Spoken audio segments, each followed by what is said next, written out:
biar asu Gindel. wis sing baca Instagramku to. Weh, kok kowe ngerti? Asu Supri ki mesti sing ngandani. Gateli histori kebak wedokan. Wedokan? Bener, aku wingi nyilih Instagrammu, tak nggo stalking Yumarija, Tante Desi, Tante Mirna. Akeh pokoke. Lah ngapa to?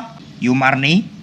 Lah yen Yumarni ya wis tak buka blokirane, foto-fotone sing ra nggo klambi tak like kabeh. Terus tak DM, sayang fallback dong.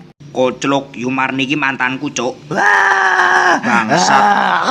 Modaro wis tak komen. Sayang, aku nggak bisa hidup tanpamu. Terus karo I love you Yumarni dunia akhirat cocote lho. Yen mantanmu Yumarni tak peke wae, ya. Asline aku dik seneng karo Yumarni. Lah ning Yumarni ra seneng karo kowe, senenge karo aku.